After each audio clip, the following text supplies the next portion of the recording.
wanna sleep in, cause I got something to prove. I gotta take what I hate and finally make a move. I think of you and all the shit you don't do. Well, I'ma make hella sure that I don't become you.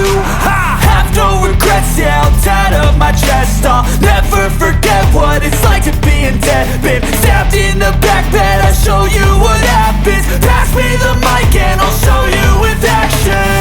I feel this pain, you already know. Turn that to gains, let my money show. I've got these things that I can't let go. Watch me turn this life into something that you could never own. I feel this pain.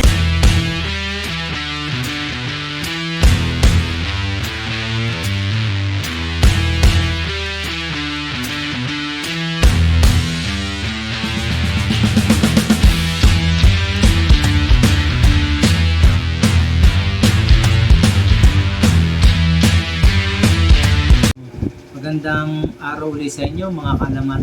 Dito na ulit tayo sa YouTube natin, sa munting channel natin. Ito nga pala ulit si RC, ang inyong kaibigan. Mag-unboxing tayo ngayon ng ng JBT Pro Shop para sa Aerox version 2 natin. Ito, nabili natin to o na-order natin to sa KN Rider Shop, Moto Shop. Marami na rin akong mga nabiling mga doon, mga iba-ibang klaseng pyesa ng motor natin na natin kinukuha kasi nag-ano sila ng mga hulugan na lahat ng pyesa ng motor o mga accessories. So ito, dumating na to kanina, kaya i-unboxing natin to ngayon. And then ipapakabit natin sa Aerox version 2 natin after natin mag-unboxing. So tara, bubuksan ko na to mga kaalaman.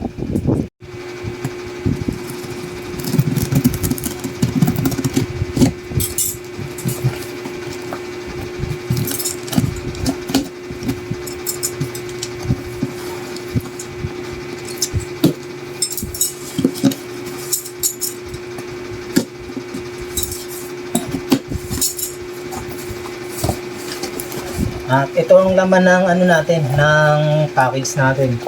May free tayo na protector para sa mga flarings ng ating mga motor. Pwede daw to sa matte at saka sa glossy. And then syempre may t-shirt mula sa KN Rider. Ayun. Thank you KN Rider Helmet Trading. Maraming salamat. Dalawa siya, tigisa kami ng aking asawa. Dito muna natin siya ilagay. Ito, ganda. Ayun, KN lang sa kalam. Dalawa. Tapos, wow, maganda naman na ito. Mabigat. Mabigat siya. May kasama rin siya na tornilyo. Ewan ko yung tornilyo na ito. Sige lang ha. Ano ko lang ito.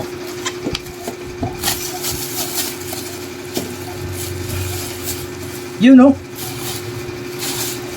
napaka solid mga kalama to. Napakaganda. Ang kapal. Tingin ko mas makapal to sa stock. Tsaka titanium siya. Ayan o. JBT. Kasama yung niya. Kasama yung T-post niya. Pwede rin kayong kumuha nito na ito lang kasama, yung pinaka shock lang mismo, hindi kasama tong T-post. So nabili natin to o nakuha natin to sa KN Rider ng halagang 12,500. Titanium pa siya. Ayan. Ang ganda. Napaka solid niya. Ito yung kasamang tornilyo. Okay, kunin natin. Ayan. Tapos itong pang adjustable kasi to, yung na to, may preload siya. Ito yung pang adjust niya rito. Ito yung pang adjust niya rito. Depende sa'yo kung anong bigat na ng rider. Parang tinitimpla siya para itinutono siya para magtugma dun sa bigat ng rider. So kasi dalawa kami ni Mrs. Kaya ako itutono ko pa to. Pero napakaganda talaga mga kaalaman, napakasulit ng JB80 natin.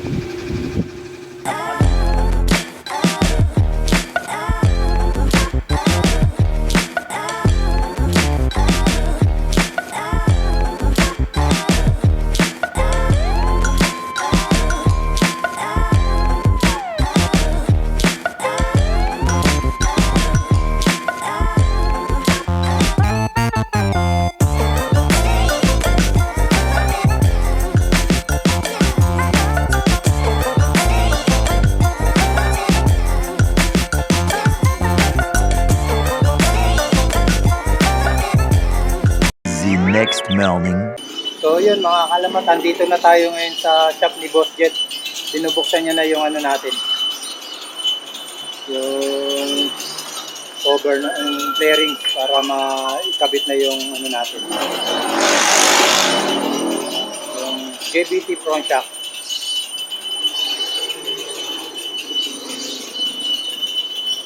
Yun oh, idol oh. Ay, baka yung mga ano ha, baka mawag ka nawala yung tornilyo ha.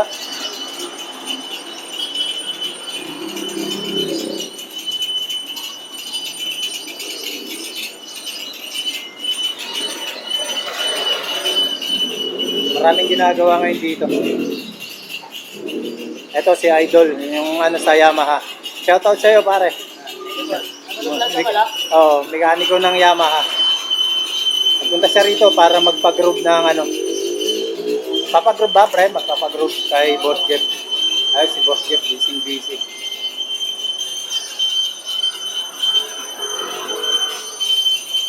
So, ayun, mga kalamat, si Boss Jeff ay busy siya sa ginagawa niya.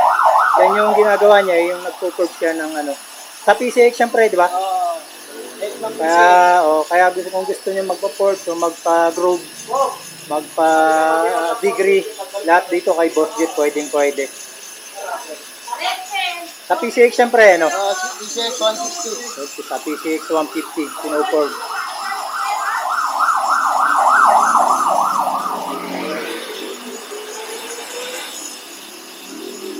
So yung aerox natin, ayan. Pinabaklas na yung mga fairings.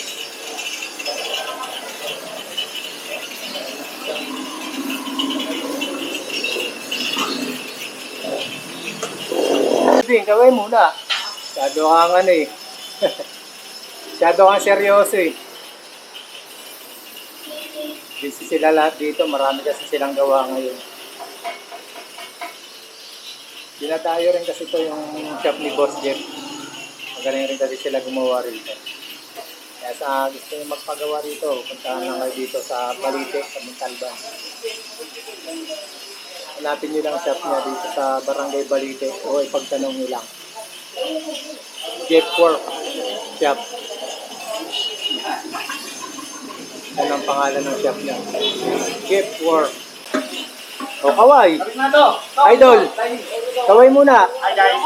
Ito, nakapit ko na yung tanda ng Honda Civic.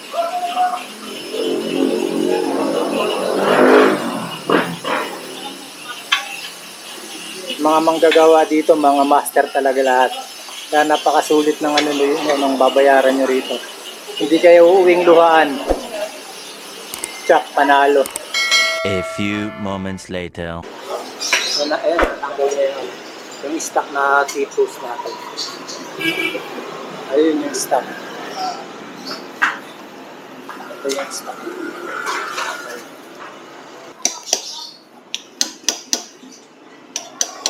Galing talaga gumawa ni Boss Jeff.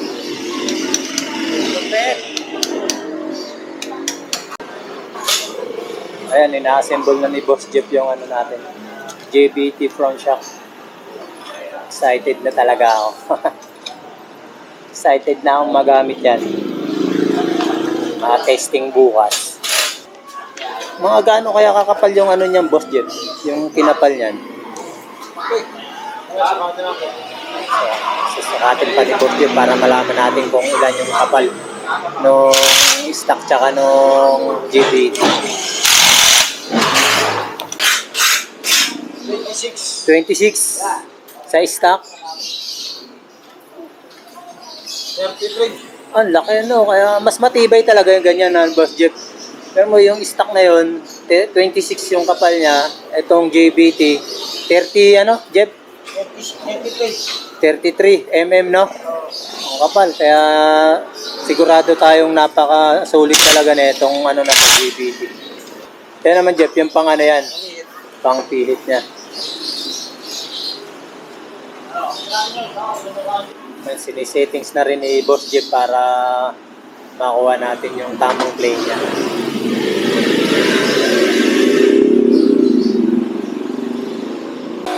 Sinalpak mo.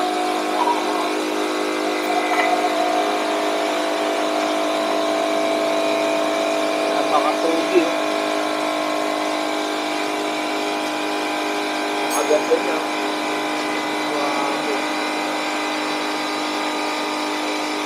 Siya nga pala, si Boss Jeff gumawa pa ng special tools na to.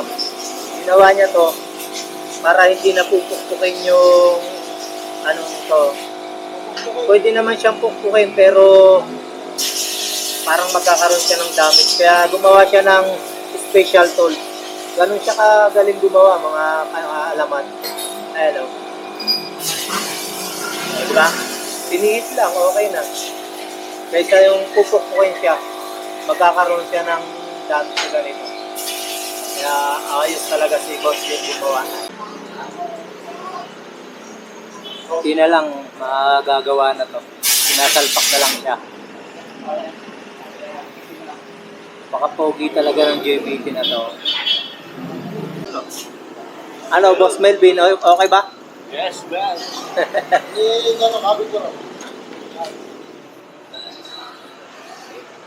Pogi ano? Ang problema niyan, yung titanium talaga niyan. Sana hindi siya mag-fade, no? Hindi kaya mag-fade yan, Boss Jeff? Yung pagka-titanium niya. Ayos, ano, ganda. Yan na siya yun. Yan na talaga yun. Oo. Yun na pala talaga kulay niya, pagka-titanium niya. Hindi daw siya nag-fade. The next morning. So, yun, mga kalamat, ito na yung ano natin ngayon. I-re-review natin o testingin natin yung laro nung JBT front shock na to. Hindi na tayo nakapag-video kagabi ng pauwi tayo galing sa shop. Kasi nga ay gabi, inabot na tayo ng gabi. So ngayon na tayo magte-testing ng JBT front shock natin kung okay ba talaga. Iikot tayo dito sa lugar lang namin, dito sa Montalban. Ito, idadaan natin siya sa lubak. Ito, malalim to. Oh, yun, di ba? Okay naman. Ayos yung ano niya. Ang laki ng pinagbago ng front shock natin na stock tsaka dito sa JBT na to. Kaya rin ito yung una nating pinalitan dito. Dapat ang plano ko is yung rear shock muna sana. Pero mas priority ko ngayon yung front shock natin na palitan. Kasi alam naman natin yung issue ng ano front shock ko. Ayan o. Sadya talaga nila, dinadaan ko siya sa lubak para maano natin. Ito, malalim to. Okay. Okay yung laro niya. Alam naman natin yung issue ng front shock ng Aerox. Talagang lumalagotok maging yung sa NMAX.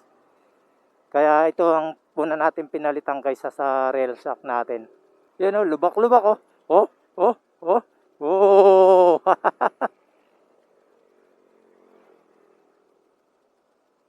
Oh, lubak ko.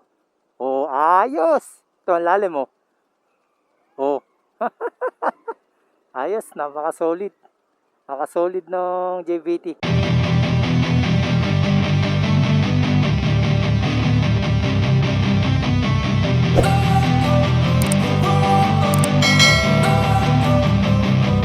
Don't wanna sleep in, cause I got something to prove. I gotta take what I hate and finally make a move. I think of you and all the shit you don't do. Well, I'ma make hella sure that I don't become you.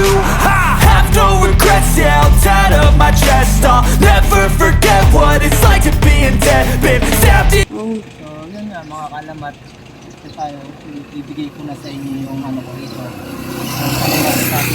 Sa JBT front shock natin. Para sa akin, napaka-the best nitong ano na to, front shock na to. Dahil unang-una sa looks niya, talagang napakaganda niya. Tsaka sa performance naman, okay din naman yung performance niya. And then, syempre, overall talagang wala akong masasabi. The best. Actually, dalawang pinagpilian ko na ito eh.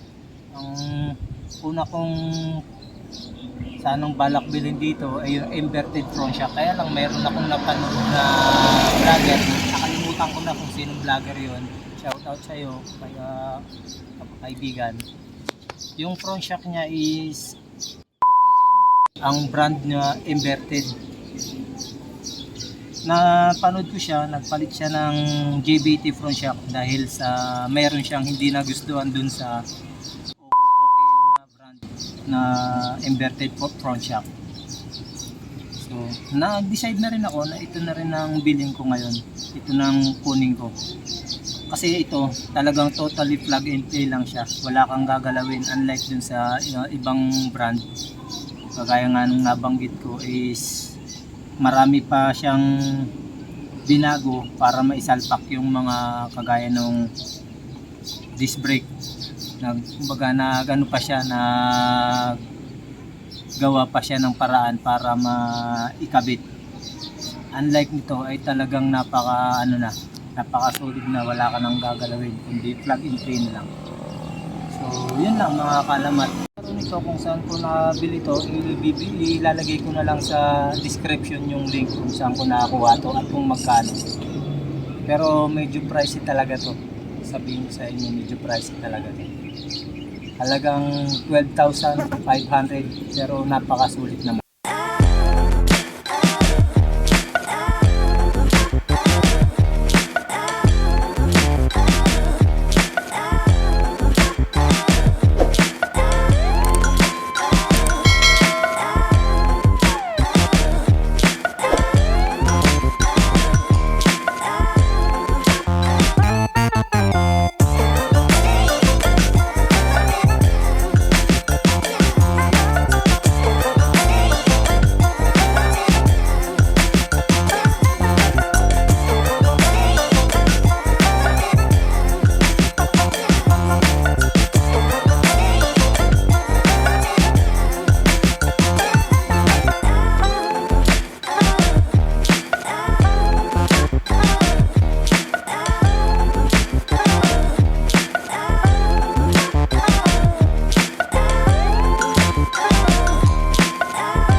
dito na lang mga kaalamat. Maraming salamat sa inyong pagsuporta sa channel natin.